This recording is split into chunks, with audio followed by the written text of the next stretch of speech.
السلام علیکم ویورز، آپ دیکھ رہے ہیں اسلامی چینل۔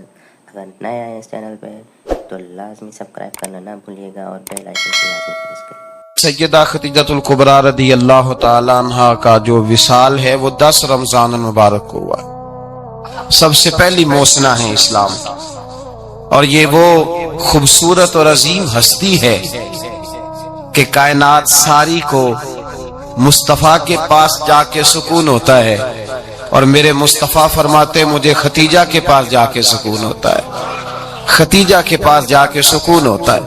آپ فرماتے ہیں سیدی ماں، پہلی ماں، کہف امن و امان، حق گزارے رفاقت پہ لاکھوں سلام۔ آپ فرماتے ہیں جس طرح اصحاب کہف کو اس غار کے اندر جا کے سکون ملا تھا، اس طرح ہماری پہلی ماں کے پاس جا کے ہمارے نبی کو سکون ملا کرتا تھا۔ کہف امن و امان، یہ غار ہے امن و امان کی، جس طرح اصحاب کہف کی غار تھی۔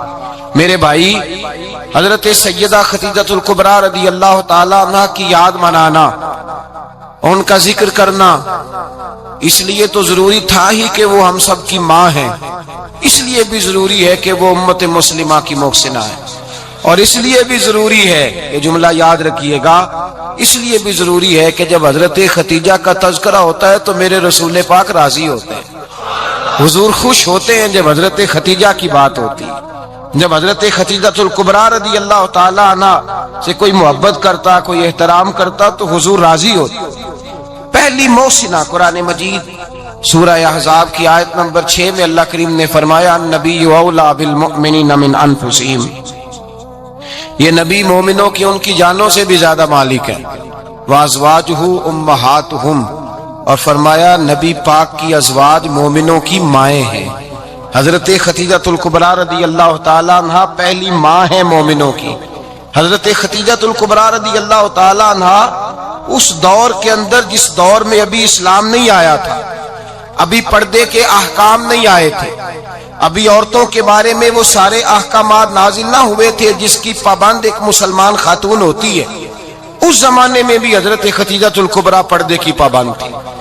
اس دور کے اندر بھی حضرت خدیجہ الکبریٰ سچ بولا کرتی، اس دور کے اندر بھی جناب خدیجہ الکبریٰ کے مزاج میں نفاست تھی، بہت بڑے تاجر کی بیٹی تھی، بہت بڑے، اور باپ کے انتقال کے بعد حضرت خدیجہ نے خود تجارت سنبھالی، خود۔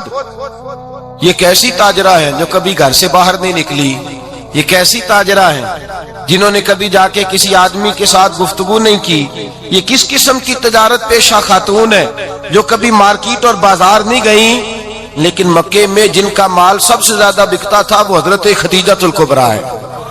وہ کسی شخص کا تعین کرتی، کہتی سرمایہ میں لگاؤں گی، محنت تو کرے گا، اور وہ ڈیل بھی جب ہوتی نا، اس شخص کے ساتھ گفتگو ہوتی تو وہ بھی ڈائریکٹ حضرت خدیجہ نہ کرتی، بلکہ آپ کی یہ خادمہ تھی حضرت نفیسہ، بعد میں وہ مسلمان ہوئی، ان کی ذمہ داری ہوتی، وہ خاتون جا کر اس آدمی سے گفت و شنید کرتی۔ حضرت خدیجہ کا مال لے کے لوگ جاتے مکے میں، جب سب لوگوں کا نقصان ہوا نا جس سال، جناب نفیسہ کہتی ہیں جس سال سارے مکے والوں کا مال ڈوب گیا، حضرت خدیجہ کو اس سال بھی اللہ تعالیٰ نے 11 گنا نفع عطا فرمایا، اس سال بھی بڑا نفع دیا، حالانکہ تجارت کے ساتھ نہیں، ابتدا اسلام میں۔ اور پھر عجیب بات یہ ہے کہ 2 دفعہ شادی ہوئی، 2 دفعہ بیوہ ہوئی، 2 دفعہ شادی ہوئی، 2 بیٹے تھے حضرت خدیجہ کے۔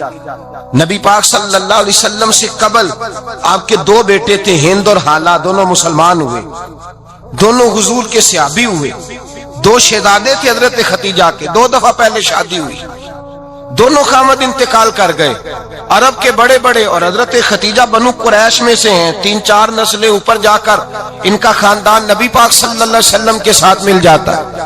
حضرت خدیجہ کا 2 دفعہ نکاح ہوا، آپ بیوہ ہو گئی، دونوں دفعہ خامد وصال کر گئے۔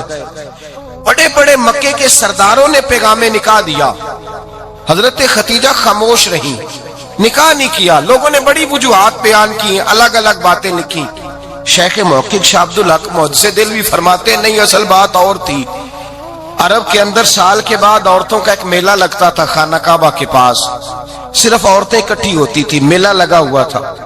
ایک تورات جاننے والا یہودی عالم بھی آیا ہوا تھا، وہ بیبیوں کے مجمع پہ نظر ڈال کے کہنے لگا بیبیوں مرد کا کام تو کوئی نہیں عورتوں کے مجمع میں بات کرنا، لیکن میں تمہیں ایک پیغام دینے لگا ہوں، اللہ کے آخری رسول جو مکے میں پیدا ہونے والے ان کے آنے کا وقت قریب آ گیا ہے، وہ بیوی بڑی خوش نصیب ہوگی جنہیں ان کی رفاقت ملے گی۔ عورتوں نے جب دیکھا کہ مرد آ گیا عورتوں کے میلے میں تو انہوں نے ڈانٹا جھڑکا، کہا چل اٹھا اپنی کتابیں اور نکل جا۔ حضرت خدیجہ کہتی ہیں باقیوں نے ڈانٹا پر میں نے بات پلے سے باندھ لی، میں نے پلے سے باندھ لی اور میں انتظار کرنے لگی کہ اللہ کرے وہ نصیب میرے ہی ہو، اللہ کرے مقدر میرا ہی کھلے۔ آپ فرماتی میں تسبیح پڑھتی، درود پڑھتی، میں اس زمانے میں جو اللہ کا ذکر جس طرح ہوتا تھا وہ میں شروع کرتی، اور جب فارغ ہوتی تو میں التجا کرتی کہ اللہ میرے نصیبے کھول دے۔ کہتی ہیں آہستہ آہستہ آہستہ آہستہ میں حضور کی تعریف سننے لگی، آہستہ آہستہ تعریف سننے لگی۔ نبی پاک صادق ہیں، امین ہیں، سچے ہیں، دیانتدار ہیں، اس برے اور میلے معاشرے میں بھی وہ سب سے اعلیٰ بھی ہیں اور سب سے اجلے بھی ہیں، وہ سب سے پاکیزہ ہیں۔ میں سننے لگی تعارف، آہستہ آہستہ میں ان کی گرویدہ ہونے لگی۔ ادھر نبی پاک صلی اللہ علیہ وسلم اپنے چچا جناب ابو طالب کے پاس رہتے تھے، قحط آ گیا، حالات بگڑ گئے۔ حضور سید عالم صلی اللہ تعالی علیہ وسلم سے چچا کہنے لگے بیٹے اگر مال تجارت لے کے شام جاؤ تو بڑا نفع کماؤ گے، ہمیں ضرورت بھی ہے، اور اگر ہو سکے تو ختیجہ کا مال لے کے جاؤ۔ نبی پاک نے کہا چچا میں نہیں کہوں گا کسی سے جا کے، میں نہیں کہتا کسی سے جا کے، جو میرے نصیب میں ہوگا میرا رب خود عطا فرمائے گا، میں نہیں کہوں گا۔ مصطفیٰ نے تو نہیں کہا۔ حضرت خدیجہ رضی اللہ تعالیٰ عنہ کہتی ہے میں نے خود اپنی خادمہ کو بھیجا، میں نے کہا جا کے پوچھو تو صحیح کہ میرا مال قبول ہوتا بھی ہے کہ نہیں، پوچھو۔ نبی پاک صلی اللہ علیہ وسلم سے پوچھا، حضرت خدیجہ کی خواہش ہے کہ آپ مال لے کے جائیں، حضور نے قبول کر لیا۔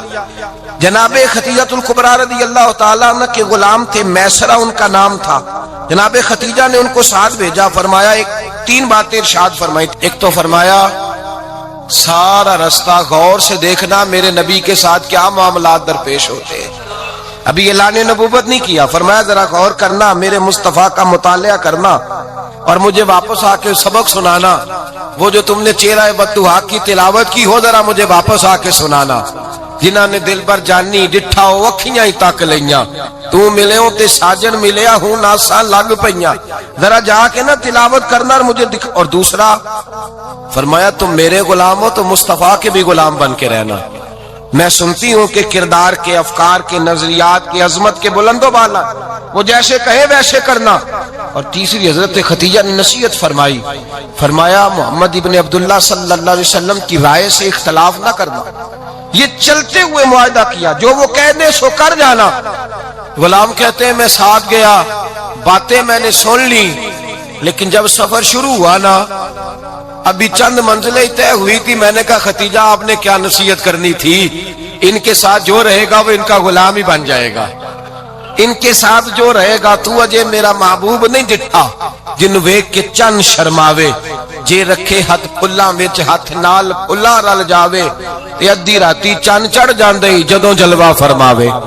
فرمایا جو بھی ساتھ رہتا غلام ہو جاتا۔ میسرہ کہتے میں گیا، تجارت شروع ہوئی، کہتے ہیں نبی پاک صلی اللہ علیہ وسلم جب منڈی میں پہنچے تو لوگ قسمیں اٹھا اٹھا کے مال بیچ رہے تھے۔ اللہ کے محبوب جب گئے نا تجارت کرنے تو ایک آدمی کہنے لگا چلو معاذ اللہ بتوں کے نام تھے لات و منات، کہنے لگا لات کی، عزا کی، منات کی قسم اٹھاؤ، تو نبی پاک فرمانے لگے ان کی قسم اٹھاؤں جن کا میں نام لینا بھی پسند نہیں کرتا، ابھی اعلان نبوت نہیں کیا، اور فرمایا ویسے بھی میں قسم دے کے مال نہیں بیچتا، خریدنا ہے تو خریدو، نہیں خریدنا تو نہ خریدو۔ کہتے ہیں لوگ قسمیں اٹھا اٹھا کے پیچھے جاتے تھے، پر میرے نبی جس سے رخ پھیرتے تھے وہ نبی پاک کے پیچھے ہو جاتا تھا۔ ماتے کئی گنا زیادہ نفع کمایا۔ ہم رستے میں تھے، حضور ایک درخت کے نیچے آرام کرنے لگے، ایک عیسائی راہب غار میں بیٹھا تھا، نکل کے آ گیا، مجھ سے کہنے لگا مجھے وہ جانتا تھا، میں سنا یہ کس کو ساتھ لائے گا، یہ کون ہے؟ میں نے کہا اہل قریش کے ایک معزز آدمی ہے۔ کہنے لگے یار جس درخت کے نیچے یہ لیٹے ہوئے ہیں یہاں عام آدمی نہیں لیٹ سکتا، یہاں وہی لیٹے گا جو اللہ کا سچا رسول ہوگا، یہاں دوسرا کو لیٹ ہی نہیں سکا، یہ رسول ہے، ان کا خیال رکھنا، خیال رکھنا۔ کاش میں اس وقت تک زندہ رہوں جب یہ نبوت کا اعلان کریں۔ میسرہ کہتے ہیں میں غلام ہو گیا، نبی پاک صلی اللہ علیہ وسلم کی ادائیں مجھے بھانے لگیں. جب واپسی پہ نکلے تو گرمی بڑی شدید تھی. فرماتے ہیں جب دھوپ تیز ہوتی تو بادل کا سایہ آ کے حضور پہ سایہ کر دیتا. بادل کا ٹکڑا نبی پاک پہ. اللہ جانے کہاں بیٹھ کے لوگوں نے کتابیں پڑھی ہیں جو کہتے ہیں 40 سال کے بعد نبی بنے تھے. پتہ نہیں کہاں بیٹھ کے کتابیں پڑھی ہیں. ہم نے تو جو سیرت پڑھی ہے وہ بتاتی ہے کہ تیری حیات پاک کا ہر لمحہ پیغمبر لگے, ہر لمحہ پیغمبر لگے. یہاں تو وہ لوگ جو کئی سال پہلے 20 اور 25 سال پہلے حضور سید عالم صلی اللہ علیہ وسلم کی رفاقت میں رہے وہ اعلان کر لوگ پتہ نہیں کہاں بیٹھ کے کتابیں پڑھتے ہیں, کہاں بیٹھ کے. میرے نبی پاک سے صحابہ نے پوچھا حضور آپ کب نبی تھے؟ فرمایا ابھی آدم کی مٹی گوندی جا رہی تھی, ابھی آدم کی مٹی گوندی جا رہی تھی, میں تب بھی اللہ کا رسول تھا. میرے بھائی نبی رحمت سید عالم صلی اللہ علیہ وسلم کے غلام حضرت خدیجہ کے غلام کہتے ہیں واپس آیا, اور پہلے بھی کئی دفعہ حضرت خدیجہ کا مال گیا تھا, بڑے نفع آئے تھے, پر جو نفع اس سال آیا وہ پہلے کبھی نہیں آیا تھا. کہتے ہیں مجھ سے حضرت خدیجہ کی سہیلی بھی بیٹھی تھی, میں بھی آ گیا, اور جناب خدیجہ کی سہیلی کہنے لگی چل مال کے بارے میں کچھ بتا, کتنا بکا؟ میں نے کہا مال چھوڑو, مصطفیٰ کی سنو. اور پھر کہتی چلو ٹھیک ہے, بادل سایہ کرتا تھا, چلو ٹھیک ہے, تم سے راہب نے پوچھا تھا یہ صحیح ہے, انہوں نے تیری سارے رستے بڑی خدمت کی, تیرا بڑا خیال رکھا, پر یہ بھی بتا تجارت کیسے ہوئی؟ تو میں سر کہنے لگا زندگی میں نے بھی ساری گزار دی ہے, پر اس رسول کے ساتھ 4 دن ہی گزارے ہیں. ہاتھ ہو گئی مجھ سے, اور کچھ نہ پوچھو, اور کچھ نہ پوچھو, آ میرے دل آمنہ کے لال کی باتیں کرے, اور کچھ نہ پوچھو, بس ذکر ان کا چھیڑیے ہر بات پر, اور چھیڑنا شیطان کا عادت کیجئے, بس مجھے حضور کے تذکرے بیان کرنے ہیں, ذکر مصطفیٰ کرنا ہے. حضرت خدیجہ الکبریٰ بڑی متاثر ہوئی, کہتی ہیں مجھے درجنوں لوگوں نے پیغام نکاح دیا تھا پر میں نے سنی نہیں تھی. میں نے نفیسہ کے ہاتھ پیغام بھیجا, میں نے کہا میری عمر 40 سال ہے, ان کی 25 سال, اور میرا احوال اور طرح کا ہے, وہ شہنشاہ ہے, جا کے پوچھو تو صحیح, بھلا میں قبول ہوتی ہوں؟ پوچھو. نفیسہ کہتی ہیں میں آئی تو وہ خاتون جن کے لیے لوگ بڑے بڑے قریش پیغام دیتے تھے, پیغام لے کے آئی, تو رسول پاک نے عجیب رنگ بیان کیا اپنی سیرت کا. جب میں پہنچی میں نے کہا خدیجہ نکاح کرنا چاہتی ہیں؟ نفیسہ کہتی ہے میرا خیال تھا کہ کوئی اور ہوتا تو کرسی سے اٹھ کھڑا ہوگا, فوراً کہے گا اچھا جلدی کرو بات کرو. جب میں نے آ کے کہا نا حضور خدیجہ نکاح کرنا چاہتی ہے, تو نبی پاک نے میری طرف دیکھا, فرمایا وہ کہتی ہے کہ تم کہتی ہو؟ کہا وہ کہتی ہیں. تو حضور نے فرمایا ٹھہر جاؤ, میں اپنے چچا سے پوچھ کے بتاؤں گا, میں مشورہ کروں گا, میں پوچھ کے بتاؤں گا. آج بچوں کو کچھ سبق بڑے یاد ہیں, کہتے ہیں پسند کی شادی کرنا حضرت صاحب ناجائز ہے, پسند کی شادی کرنا کوئی ناجائز ہے؟ اور میں نے کہا بھائی صرف ایک ہی جائز چیز رہ گئی, اور کوئی شے جائز نہیں, یہ ایک ہی جائز چیز ہے جس کا فتویٰ سارے نوجوان پوچھتے پھرتے ہیں, سارے رانجے بنے پھرتے ہیں, مجنو بنے پھرتے ہیں, سارے مئی وال ہو گئے. اللہ پاک کو ہدایت کی توفیق عطا فرمائے. سارے اس بری لت کا شکار ہو گئے. او بھائی نبی پاک سوائے خدا کے کسی کے پابند نہیں, لیکن میرے مصطفیٰ نے اپنی امت کو یہ درس دیا ہے کہ جو بڑوں کے شفقت کے سائے میں چلتا ہے اللہ اس کی مدد فرمایا کرتا ہے. تجھے کیا پتا تیرا اچھا بھلا کس بات میں؟ کہا نکاح کرنا چاہتی ہوں, فرمایا چچا سے پوچھ کے بتاؤں گا.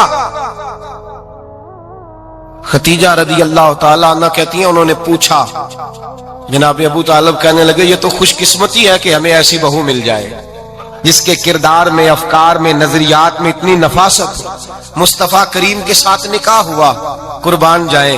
حضرت خدیجہ الکبریٰ کی شادی ہوئی تو بھائی بڑا مشکل ہوتا ہے, بڑا مشکل ہوتا ہے اپنے آپ کو ڈھالنا.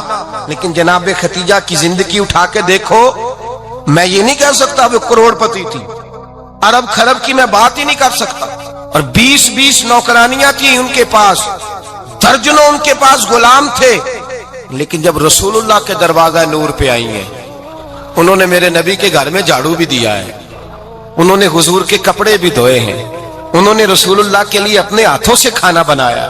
انہوں نے دیکھا کہ نبی پاک صلی اللہ علیہ وسلم کو دولتوں سے, تجارتوں سے, سرمایے سے پیار نہیں, جتنی دولت تھی شام کو لا کے قدموں میں رکھ دی. کہا محبوبہ جب میں تیری ہوں تو میری ہر شے ہی آپ کی ہے, چند دنوں میں حضور نے ساری چیزیں دے دی اللہ کے رستے میں، ہر چیز نبی پاک نے دے دی۔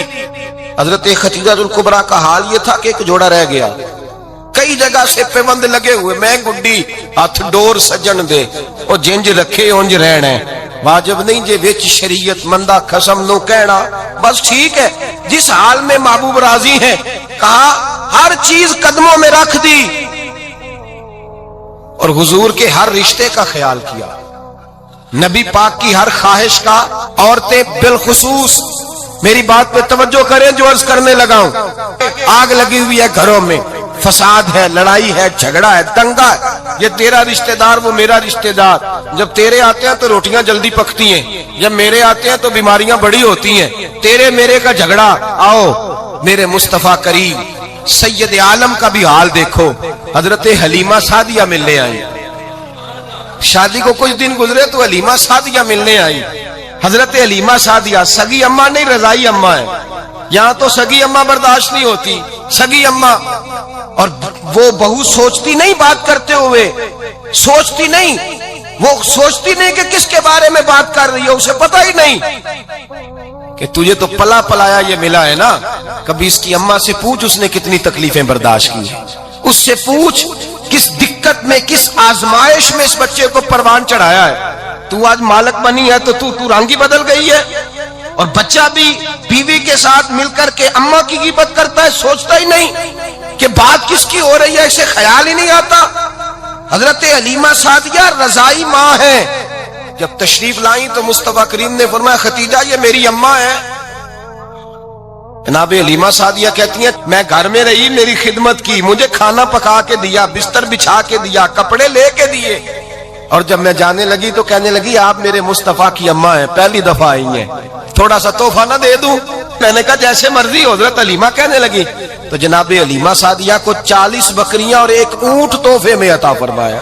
اور یہ جو بی بی آ کے مالی بنی ہے نا، آج جس درخت کی چھاؤں میں تو بیٹھی ہوئی ہے نا، اگر تو سمجھے تو اصل احسان اس ماں کا ہے جس نے یہ پروان چڑھا کے تجھے دیا ہے، اصل نیکی اس اماں کی ہے جس نے تیرے سر پہ یہ سرتاج رکھا ہے، اور تو اس ماں کو ہی بھول گئی ہے۔ اور شکوہ بہو سے نہیں، شکوہ اس بیٹے سے ہے، بیٹے سے ہے جو علیحدہ بھی ہونے لگا تھا تو اماں سے علیحدہ ہو گیا ہے، جس نے سوچا ہی نہیں کہ ماں کے ہاتھ اٹھ جائیں تو عرش کا مالک کہتا ہے فرشتوں سے کہ پیچھے ہٹ جاؤ، ماں اور باپ اولاد کے لیے جو مانگے گے میں فوراً عطا کروں گا، تجھے پتہ ہی نہیں۔ اور ادھر رسول پاک کا کیا حال ہے، کہتے ہیں وہ تیرے رشتہ دار ہیں، تیرے بہن بھائی ہیں، تو جا میں تجھے دروازے پہ چھوڑ آؤں گا، تو مل ان سے، میں نہیں ملتا، میں صاحب ہوتا ہوں، میرا ان سے کیا لینا دینا۔ حضرت خدیجہ کے بھائی نہیں تھے، نبی پاک صلی اللہ علیہ وسلم کے سسر حیات نہیں تھے، 2 بیٹے تھے حضرت خدیجہ کے، اور وہ دونوں بیٹے پچھلے خامن سے تھے۔ ذرا عقل کی کسوٹی پر تولیے گا کہ کسی بی بی کے بیٹے ہوں اور پچھلے خامن سے ہوں، اس آدمی کا رویہ کس طرح کا ہوتا ہے، لیکن میرے رسول پاک کا رویہ اس طرح کا تھا۔ میں آپ کو سیرت کی کتابوں سے امام حلبی نے، کستلانی نے، صاحب فتح الباری نے لکھا ہے رسول کائنات سید عالم صلی اللہ علیہ وسلم سوئے ہوتے تھے، اور جاگو اور سنو، اللہ کرے حضرت خدیجہ کا میرے نبی سے رشتہ اور میرے نبی کا حضرت خدیجہ کا رشتہ ہماری سمجھ میں آ گیا تو سمجھ لو ہمارے گھر جنت بن جائیں گے، روشنی پھیل جائے گی، سمجھو اور سیکھو۔ حضرت عائشہ صدیقہ فرماتی ہیں نبی پاک سو جاتے تھے نا دوپہر کو تو کہتی تھی مولا علی سے لے کر ابو بکر صدیق تک کسی کی طاقت نہیں ہوتی تھی حضور کو آ کے بیدار کرے، سوء ادب سمجھا جاتا تھا۔ اور میں ایک جملہ آگے بڑھا کے کہوں گا، میں کہوں گا اماں جی آپ تو مولا علی سے لے کر ابو بکر صدیق تک فرماتی ہے نا، ہمارا تو عقیدہ یہ ہے کہ مصطفیٰ سو جائے تو جبریل بھی نہیں جگا سکتے، وہ بھی نہیں آ سکتے، وہ بھی ہاتھ باندھے کھڑے ہیں کہ مولا کیسے جگاؤں، حضرت جبریل بھی نہیں جگا سکتے۔ لیکن حضرت عائشہ صدیقہ فرماتی ہیں میں تھی مدینے میں، گیا حضرت خدیجہ کے وصال، میں مدینے میں حضور کے گھر میں تھی، نبی پاک میرے گھر میں موجود تھے اور سید عالم سوئے ہوئے تھے۔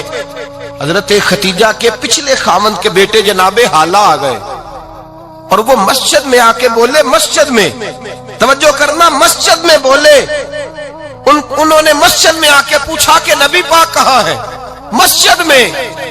تو جناب عائشہ صدیقہ فرماتی ہیں حضور سوتے ہوئے بیدار ہو گئے. حضور طامت سمیٹی, فوراً سر کے اوپر کپڑا رکھا. میں نے کہا حضور کہاں جا رہے ہیں؟ فرماتی ہے میں نے ایک دفعہ پوچھا تو حضور نے 3 دفعہ فرمایا میرا حالہ آ گیا ہے, میرا حالہ آ گیا ہے, میرا حالہ آ گیا ہے, ختیجہ کا بیٹا آ گیا ہے. میرے رسول پاک صلی اللہ علیہ وسلم نے بی بی کے رشتوں کا جو تقدس بیان کیا اس کو سمجھیے. فرمایا حالہ آیا ہے, بیدار ہو کے خود تشریف لے گئے. یہ تو حالہ تھے نا, بڑے بیٹے حضرت ختیجہ کے سب سے, ان کا نام ہند تھا. اور حضرت ہند سے کوئی بندہ تعارف پوچھتا نا, نبی پاک کا جو حلیہ ملتا ہے نا کتابوں میں, سیرت کی کتابوں میں, حضور کا مکھڑا کیسا تھا. مکھ چند بدر شاشانی ہے, متھے چمک دی لاٹ نورانی ہے, کالی زلف تیاک مستانی ہے, مخمور اکھی ہیں مد بریاں. یہ جو حضور کا حلیہ ملتا ہے نا, یہ حضرت ہند کا بیان کیا ہوا ہے. وہ بیان کیا کرتے تھے کہ نبی پاک کی آنکھیں کیسی تھی, حضور کے جلوے کیسے. وہ بیان حضرت ختیجہ کے بیٹے. کوئی ان سے پوچھتا کہ بڑے راضی رہتے ہو, ہند بڑے راضی رہتے ہو, تو حضرت ہند کیسے راضی کیسے نہ رہوں, راضی کیسے نہ رہوں. میرے بھائی کا نام علی المرتضیٰ ہے, بہن کا نام فاطمہ الزہرا ہے, ماں کا نام ختیجہ الکبریٰ ہے, اور باپ کا نام محمد مصطفیٰ ہے. میں راضی کیسے نہ رہوں. حضرت ختیجہ الکبریٰ کے رشتوں کے ساتھ رسول اللہ کا پیار, ان کے رشتے. کنز المال میں حضرت عائشہ صدیقہ کی حدیث ہے. جناب عائشہ فرماتی ہیں دوپہر کو حضور آرام کرتے تو کوئی آیا نہیں کرتا تھا. ایک دن ایک بوڑھی آ گئی دروازے پہ, اس نے چھڑی پکڑی ہوئی ہے. کہتے ہیں وہ اندر آئی تو نبی پاک بڑی تیزی کے ساتھ اٹھے. حضور سید عالم نے قریب بٹھایا. دیر تک حضور باتیں کرتے رہے, دیر تک گفتگو ہوتی رہی. فرماتے ہیں حضور نے اسے کوئی اضافی وقت دیا. عام صحابہ اس وقت آتے نہیں تھے, حضور کے آرام کا وقت, اضافی وقت دیا نبی پاک. اور فرماتے ہیں جب وہ جانے لگی تو نبی پاک نے تحفے بھی عطا فرمائے. اور پھر ایک غلام سے, حضرت بلال سے یا کسی غلام سے فرمایا کہ ساتھ جاؤ اور گھر چھوڑ کر کے آؤ. نبی پاک صلی اللہ علیہ وسلم نے اعزاز دیا. حضرت عائشہ صدیقہ فرماتی ہیں دیر تک ملاقات بھی, تحفے بھی, انفرادی ملاقات. بعد میں نبی پاک صلی اللہ علیہ وسلم لیٹ گئے. میرے دل کے اندر خیال آیا کہ حضور جائیں گے اور جب رات کو واپس آئیں گے تو پھر میں پوچھوں گی کہ حضور یہ بی بی کون ہے, حضور اب آرام کر رہے ہیں. فرماتی ہیں میرا خیال تھا کہ یہ سوال شام تک میرے ذہن میں رہے گا کہ یہ کون ہے. آپ نے بڑا اعزاز دیا, دروازے تک چھوڑنے گئے. حضرت عائشہ صدیقہ فرماتی ہیں میں سوچ رہی تھی آرام کر رہے ہیں, اور میں نے جیسے ہی نگاہ ڈالی تو حضور تو گہری سوچ میں گم ہے, نبی پاک سوچوں میں گم ہے اور بے آنکھیں کھلی ہوئی. فرماتی ہے میں قریب جا کے بیٹھی, قدموں پہ ہاتھ رکھا. میں نے کہا محبوبہ یہ بی بی کون تھی, اتنی دیر آپ نے ملاقات کی اور وہ چلی گئی ہے تو ابھی خیالات ہیں, تصورات ہیں. فرماتی ہے میں نے پوچھا تو مصطفیٰ کی آنکھوں میں آنسو آ گئے. نبی پاک رو دیے, اٹھ کے بیٹھ گئے. میں نے کہا حضور کیا ہوا, میں نے تو آپ کو پریشان کر دیا, میں معذرت چاہتی ہوں. حضور نے فرمایا عائشہ ایسی کوئی بات نہیں, اس بی بی کے بارے میں پوچھتی ہو جسے میں نے زیادہ عزت دی ہے, زیادہ پیار کیا ہے, ذرا زیادہ اس کے ساتھ میں نے توجہ کی ہے. ہاں یا رسول اللہ میں نے انفرادی رنگ دیکھا ہے, روٹین سے بڑھ کر آپ نے محبت فرمائی. تو میرے مصطفیٰ نے فرمایا یہ جو عورت آئی تھی نا, جو میرے پاس بیٹھی رہی ہے, یہ میری زوجہ جناب ختیجہ کی سہیلی ہے. یہ حضرت ختیجہ کی سہیلی ہے, جناب ختیجہ کی سہیلی. فرمایا یہ مکے میں ختیجہ سے ملنے آیا کرتی تھی, ختیجہ اسے وقت دیتی تھی, پاس بٹھاتی تھی, کھانا کھلاتی تھی, دکھ سکھ سنتی تھی, اور تھوڑی غریب ہے. جب یہ جاتی تھی تو ختیجہ تحفے بھی دیتی تھی. فرمایا آج جب یہ آئی ہے تو ختیجہ کی یادیں تازہ ہو گئی. دیر تک میں نے اس سے بات کی ہے, گفتگو کی, جاتے دفعہ تحفہ دیا ہے, اس لیے کہ حسن العہد من الایمان, اچھے طریقے سے وعدہ نبھانا یہ بھی ایمان کا حصہ ہے. اچھے طریقے سے عہد نبھانا, تعلقات نبھانا یہ بھی ایمان کا حصہ ہے. حضرت ختیجہ کی سہیلیوں سے رسول اللہ صلی اللہ علیہ وسلم کا رشتہ. پہلی وحی نازل ہوئی نبی پاک پر. اب حضور جب ابتدائے وحی کے ایام آئے تو حضرت ختیجہ فرماتی ہیں رسول پاک غار حرا میں چلے جاتے, کئی کے دن وہاں رہتے. پہلی وحی آئی تو قرآن مجید کی تاثیر یہ ہے کہ لو انزلنا ھذا القرآن علی جبل لرأیتہ خاشعا متصدعا من خشیۃ اللہ. فرمایا اگر میں پہاڑوں پہ نازل کروں قرآن کو تو وہ بھی میرے خوف سے ریزہ ریزہ ہو جائے. اتنی تاثیر ہے.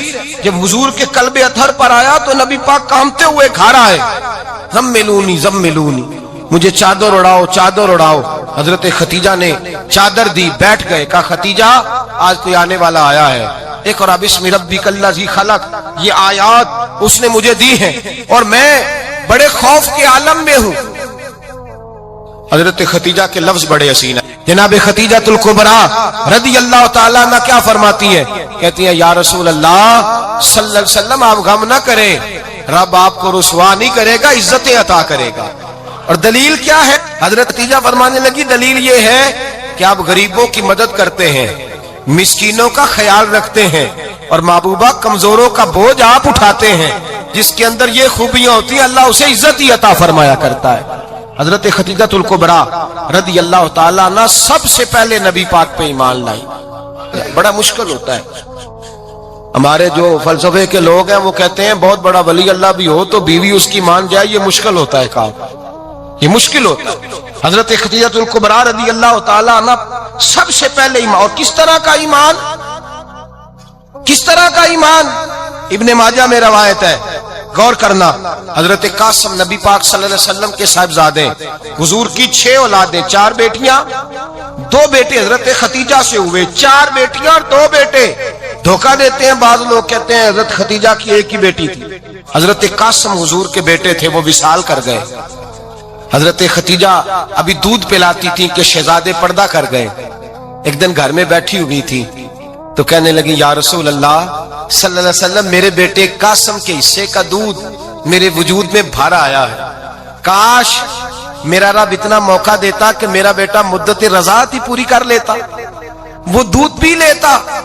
نبی پاک نے فرمایا ختیجہ تو غم نہ کر، اللہ تبارک و تعالیٰ نے تیرے بیٹے کی مدت رضاعت جنت میں پوری کر دی ہے، جنت میں پوری کر دی ہے. اور نبی پاک نے اپنا اختیار بیان فرمایا ابن ماجہ میں. رسول پاک نے فرمایا اگر تو کہے تو میں یہاں بیٹھے بیٹھے تجھے تیرے بیٹے کی آواز سناؤں، عرض کروں رب کی بارگاہ میں ابھی تجھے سناؤں تیرے بیٹے کی بات، ابھی وہ جنت میں بولے.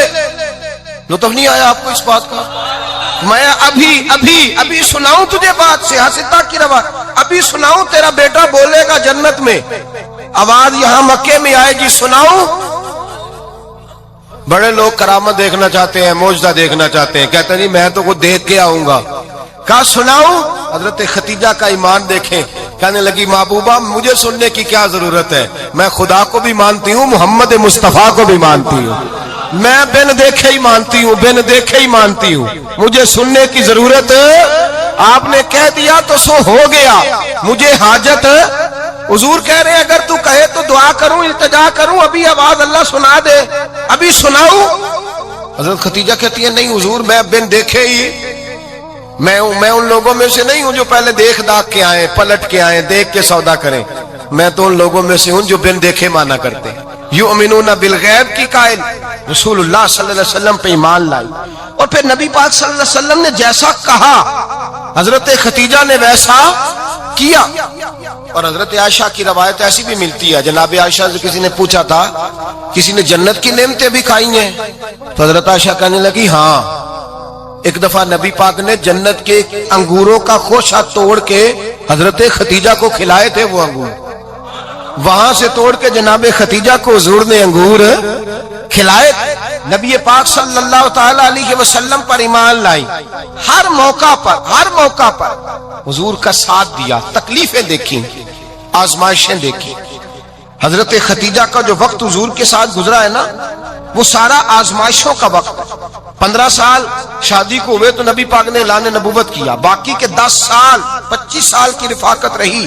سخت مسئلہ تھا، کفار کی مخالفت تھی، بہت زیادہ مال تھا، پھر غربت آئی، پورا مکہ سلوٹ کرتا تھا، پھر وہ سارا شہر مخالفت کرنے لگا.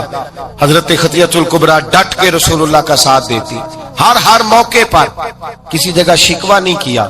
یہاں عورتیں بول پڑتی ہیں، کہتی ہیں جب سے تیرے گھر آئی ہوں سکھ نہیں دیکھا، جب سے یہاں آئی ہوں کچھ نہیں دیکھا، جب سے یہاں آئی ہوں بڑی آزمائش میں ہوں. حضرت ختیجہ الکبریٰ مال لے کے آئی، لیکن انہوں نے دیکھا کہ مصطفیٰ کو غریبی پسند ہے تو غریب ہو گئی. جیم جان دا کچھ وسا نہیں ہوں جان یار نو دے تے شاد ہو جا ایسے دل دے ہیں فساد سارے دل دربر نو دے تے آزاد ہو جا جیو رکھے آباد تے رو وسدا تے جدو کرے برباد برباد ہو جا کہا یا رسول اللہ جس بات میں آپ راضی ہیں میں بھی اسی بات میں راضی ہوں کیسے سفر کریں بڑی مشکل ہے لیکن میرے بھائیوں کروڑوں روڈوں پہ سفر کرنا اور اتنی جدوجہد کرنا اور سینکڑوں میلوں کا سفر طے کر کے آنا اور پھر کسی سادہ سے درویش کے پاس بیٹھنا اور جب وہ پوچھے کہ میاں کیسے آنا ہوا تھا تو کہا اور کوئی مقصد نہیں تھا پتہ چلا تھا آپ کے پاس مدینے والے محبوب کی ایک حدیث بات ہے اچھا یہ چسکا ہے اگر لگ جائے یہ بھی چسکا ہے اگر نہیں سمجھے گا یہ بھی یہ پورا مزہ ہے حدیث ڈھونڈنے جانے کا آپ یقین کریں کہ پورا مزہ ہے تفسیر قرآن کو سمجھنے کا کہ یہ آیت مجھے سمجھ میں نہیں آ رہا میں نے شان نزول بھی دیکھا ہے چند کتابیں بھی دیکھی ہیں 10 15 20 اساتذہ کو فون کرنا یہ بھی پورا مزہ ہے پر شرط یہ ہے کہ یہ لگ جائے یہ بھی ایک پورا ذائقہ ہے لگ گیا تھا نا امام مسلم کو لوگ کہتے ہیں کھجوریں کھاتے کھاتے اللہ کے حضور حاضر ہو گئے میں نے کہا کھجوریں تو عام بیٹھ کے کھائیں تو اتنی کھائی نہیں جاتی اصل مسئلہ یہ تھا کہ کتاب کی برق گردانی کرنا اور اس کو ڈھونڈنا کہ میرے نبی کریم نے اس موقع پر کیا فرمایا یہ ذائقہ بھی اگر کبھی لگ جائے نا یہ صورت بھی اگر کبھی بن جائے تو یہ بڑا مزہ دیتی اس کا بھی ایک اپنا لطف ہے ایک اپنا ذائقہ حضرت معاذ بن جبل رضی اللہ تعالیٰ عنہ بیان فرماتے کہتے میں نے درجنوں لوگ ایسے دیکھے جو حضور کی بارگاہ میں بیٹھے ہوتے تھے تو یوں لگتا تھا جیسے جھولیاں پھیلا رکھی ان کی نظریں جھکی ہوتی تھی ایسے گویا سروں پہ پرندے بیٹھے ہیں لیکن ان کی ہوش اتنے سلامت ہوتے تھے کہ ایک ایک بات محبوب کی محفوظ کیے جاتے ہیں اور آپ کبھی کتب حدیث کا مطالعہ کریں انہوں نے صرف حضور کی باتیں یاد نہیں کی حضور نے کس موقع پر کیا اشارہ کیا تھا وہ بھی یاد کر کے روایت کیا اگر محبوب نے کہیں 2 انگلیاں جوڑ کے دکھائی ہیں تو ہر روایت میں ان کی 2 انگلیاں جڑی ہوئی نظر آتی ہیں یہ بھی ایک ذائقہ ہے ایک لطف ہے ہمارا یہ مسئلہ بن گیا ہے کہ ہم نا یہ والا ذوق نہیں پیدا کرتے یہ والی تو ہم نے کچھ ایسے بزرگ دیکھے اپنی زندگی میں جنہوں نے بہت علماء کی تقریریں سنی لیکن اس طرح کر کے سنی کہ جس محفل میں گئے کاغذ قلم ساتھ لے گئے حضرت نے آج کیا بیان کیا اس کو نوٹ کیا ان کے پاس ذخیرے جمع ہو جاتے تھے وہ سن کے بعض لوگوں کی قوت سماعت بڑی اچھی ہوتی سن کے جلدی یاد کر لے سن کے انہوں نے بڑی ساری باتیں اپنی تربیت کے لیے اپنی اور پھر اس طرح بھی ہوا کہ ان سننے والوں میں سے بہت سارے صوفی تیار ہوئے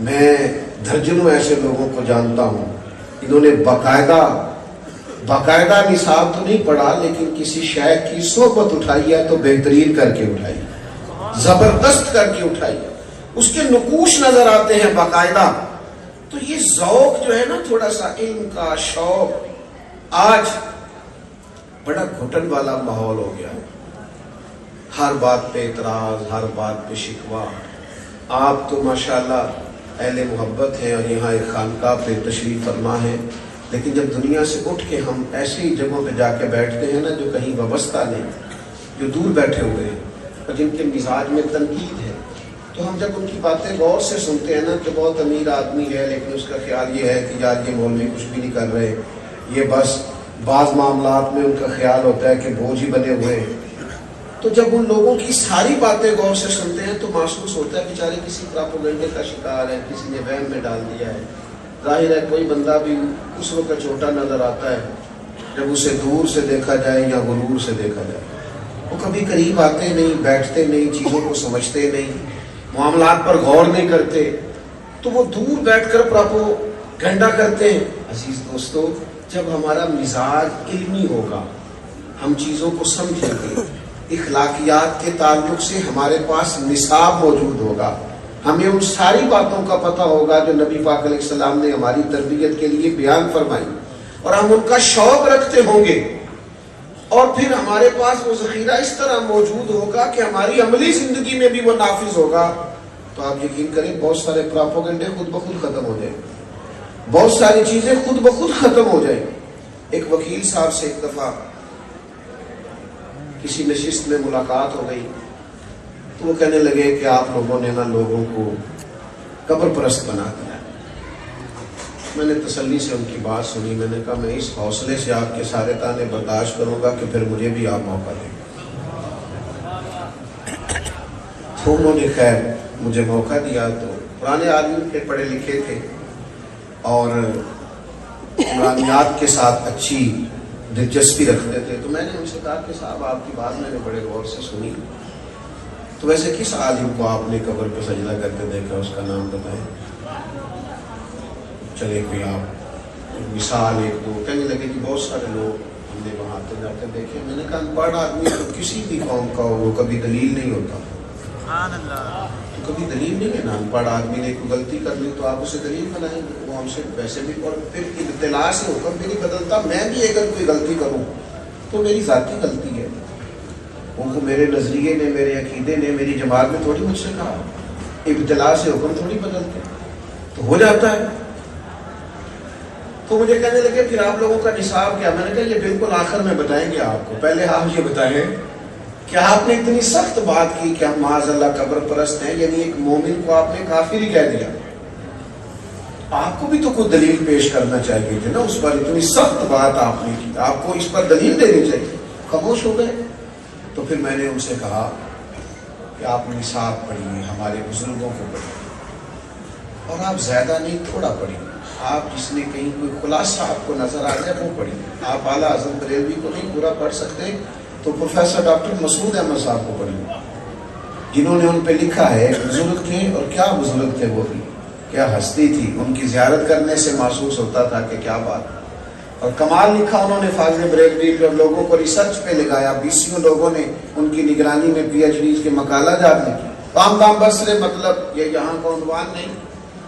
تو میں نے انہیں ایک حوالہ پیش کیا اعلیٰ حضرت رحمۃ اللہ علیہ کا، جس میں فاضل بریلوی کہتے ہیں کہ کسی بھی قبر پہ جاؤ تو 4 ہاتھ دور کھڑے ہو گئے، مزار سے 4 ہاتھ، آپ کی توجہ ہے میری بات پر، مزار سے 4 ہاتھ۔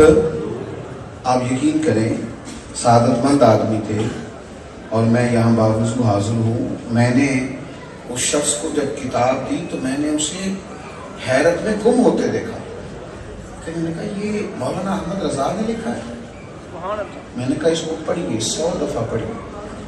اب میں اس میں فاتحانہ ہاتھ کھڑے کر کے وہاں سے واپس نہیں آیا، میں نے اپنے دوستوں کو واپس آ کے یہ نہیں کہا کہ میری 2-3 ملاقاتیں ہوئی دیکھو بندہ، یہ میں نے نہیں کہا، بلکہ میں واپس آیا اور گاڑی میں بیٹھتے ہی میں اپنے دوستوں سے کہا آج مجھے احساس ہوا ہے اپنی سستی کا، آج مجھے احساس ہوا ہے اپنی کاہلی کا، آج مجھے احساس ہوا ہے کہ ہم کس قدر زیادہ ناکام ہوئے اس کام میں کہ ہم اپنے بزرگوں کی خاص باتیں بھی لوگوں تک پہنچا نہیں سکے، ہم کسی کو بتا ہی نہیں سکے کہ ہمارے بزرگوں نے کیا لکھا ہے، وہیں رہے اپنے 4-5 لوگوں میں مست، یہ پیغام دے ہی نہیں سکے۔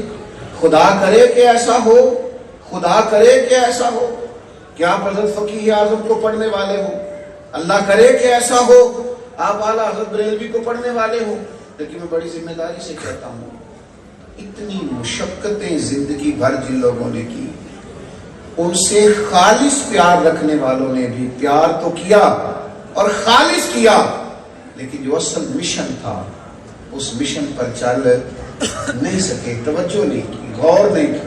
آپ کے پاس تو ہر وقت کتابیں ہونی چاہیے تھی، ہر وقت کتابیں بٹنی چاہیے تھی، جتنی کتابیں آپ کے بزرگوں نے لکھی ہیں تو دور دور تک مثال ہی نہیں ملتی۔ تو یہ شوق جب پیدا ہوگا نا، مزاج علمی ہوگا، طبیعت سیکھنے کی ہوگی، زیادہ باتیں نہیں کرنی، بات کو سمیٹنا ہے، یہ بھی چسکا ہے۔ اگر کبھی لگ جائے نا سرکار کی حدیث پاک پڑھنے کا، سننے کا، یہ بھی حضرت عبداللہ ابن عباس کو حضور نے دعا دی تھی نا کہ اللہ تعالیٰ تجھے دین کی فقاہت عطا کرے، تو ان کو پتہ چلا کہ حضرت ابی بن کعب رضی اللہ تعالیٰ عنہ محبوب کی احادیث کا ذخیرہ رکھتے ہیں، تو پھر ان کے گھر جاتے تھے تو استاذ کے احترام کا یہ حال تھا کہ دستک نہیں دیتے تھے، ان کے دروازے پہ بیٹھ جاتے تھے، اور فرماتے کبھی میں یوں بھی بیٹھتا کہ میں بیٹھا رہتا، اور پھر کبھی یوں بھی بیٹھتا کہ بیٹھے بیٹھے تھک جاتا، اور پھر میں اپنے امامے کا سرہانہ بنا کے ان کے دروازے کے کونے پہ ایک سائڈ پہ لیٹ جاتا. ٹھنڈی ہوائیں جب مدینہ چوم کے گزرتی تو ریت میرے بالوں میں پڑ جاتی. فرماتی میرے استاد حضرت ابی بن کعب اپنی مرضی سے باہر آتے اور مجھے لیٹا ہوا دیکھتے تو میں ان کی آنکھوں میں آنسو بھی چمکتے دیکھتا. اور پھر وہ فرماتے ہو میرے نبی پاک کے چچا صاحب مجھے بلا لیا ہوتا میں آپ کے پاس آ جاتا. تو فرماتے نہیں آج شہزادہ بن کے نہیں آیا شاگرد بن کے آیا. مجھے کچھ محبوب کی احادیث آپ سنا دے میں ان کو یاد کر لوں. میرے عزیزوں یہ بھی ایک ذائقہ ہے. خدا را کوئی ایسی ویڈیو نہیں بچی جو ہم نے نہ دیکھی ہو, کوئی ایسی نئی داستان نہیں جو ہماری نظروں سے نہ گزری ہو. یعنی ابھی کسی نے تصویریں چڑھائے 5 منٹ نہیں گزرتے ہم دیکھ بھی لیتے ہیں. ایک دوسرے سے پوچھ رہے ہوتے ہیں جناب وہ کیا بنا. اور میری طرح کا کچھ شخص اگر کہہ دے میں تصویریں دیکھ نہیں سکا تو کہتے لو تو ساڑیاں تصویریں ہی نہیں تکیں, اتنا قریبی تعلق ہے. وہ باہر آ جائیں. اب تو تھکاوٹ ہو گئی ہے ان کاموں سے. اب تو بعض اوقات طبیعت پہ بوجھ بنتی ہیں بعض چیزیں. عملی زندگی میں آئیں, کتاب و سنت کا شوق پیدا کریں. تھک گئے ہیں لوگ مال کما کما کے, تھک گئے ہیں لوگ اچھے کھانے کھا کھا کے, تھک گئے ہیں لوگ دنیا کے مسائل حل کر کر کے, تھک گئے ہیں لوگ ٹریولنگ کر کر کے. اب وہ لوٹنا چاہتے ہیں رسول کریم کے قدموں کی طرف. بے چینیاں بڑھ گئی ہیں, پریشانیاں بڑھ گئی ہیں, ذہنی آوارگی بڑھ گئی, حالات کنٹرول سے نکل رہے ہیں. دنیا واپس گنبد خضرا کی طرف لوٹنا چاہتی ہے. دینداروں کی ذمہ داریاں بڑھتی جا رہی ہیں. انہیں دینی ذوق اور دینی علم کے فروغ کے لیے جدید تقاضوں کے مطابق منظم جدوجہد کرنی پڑے گی. اور وہ طبقہ جس کے بارے میں میرا اور آپ کا خیال ہے کہ یہ بالکل بھی دین سے دور ہے. میں سفر مجھے بہت کرنا پڑا زندگی میں تو بڑے خوبصورت تجربات ہوئے. ہم کوئی 7-8 گھنٹے والی ایک فلائٹ میں موجود تھے تو میرا خیال یہ تھا کہ یار یہ سارے لوگ شاید دنیا دار ہیں. تو میرے موبائل میں کچھ قرآن مجید ہے تو میں ہی شاید دیکھ رہا ہوں. تو ایک نوجوان ہم نے ایسا بھی دیکھا جس نے بال پیچھے سے باندھ رکھے, پونی پہنی ہوئی ہے, اور اس کی حالت یہ تھی کہ پینٹ شرٹ بھی چلو لوگ پہنتے ہیں پر کچھ زیادہ ہی اس نے جدید پہن لی. تو وہ بعض لوگ ہنس بھی رہے تھے اور اللہ تعالیٰ مجھے معاف کرے میں بھی پڑھتے پڑھتے تھوڑا سا مسکرایا. لیکن پھر بعد میں ڈھیر سارے لوگوں نے میری طرح سجدہ صاف کیا جب وہ بظاہر فیشن میں لگا ہوا نوجوان اور ساتھ والی سیٹ پر بیٹھتے ہی سیٹ بیلٹ باندھتے ہی جب اس نے اپنی فائلوں کے اندر سے قرآن مجید نکالا, میں پڑھنا شروع کیا تو میں بھی کہہ رہا تھا نہیں بھئی یہ اجارہ داری کوئی نہیں, یہ کسی کے گھر کی لونڈی کوئی نہیں, یہ توفیق ہے وہ کریم جس کو چاہتا ہے عطا فرما دیا. آپ یہ مت سمجھیے کہ یہ بگڑا ہوا جوان ہے یہ قریب نہیں آئے. آپ اس کے اندر ذوق تو پیدا کریں. اس کا دل تو دھڑک رہا ہے, دل اگرچہ جان گزل ہے کروں کیا کہ دل ہے. غم عشق اگر نہ ہوتا تو غم روزگار ہوتا. ان کو عشق کا غم نہیں لگا تو روزگار کا لگ گیا ہے. انہیں غم عشق لگائیے لگ جائے گا. یہ تو تیار بیٹھے ہیں, کوئی ہے ہی نہیں جو آ کے چنگاری سلگا دے. مجھ سے ناراض نہ ہوئیے گا, میں کہہ چکا ہوں اختلاف حسن ہوتا ہے, لیکن وہ جو ہمارے پاس آئے بیٹھے ہیں وہ دین سیکھنے آئے, ہمارے آپ سے اختلاف سننے نہیں آئے. وہ ہم سے یہ پوچھنے نہیں آئے کہ میاں وہاں کیا ہوا اور وہاں آپ گئے تھے تو وہاں کیا ہوا. وہ کہتے ہیں یار یہ جھگڑے تو باہر بھی ہم چھوڑ کے آئے اور یہی ساری باتیں ہمیں یہاں لگ گئی.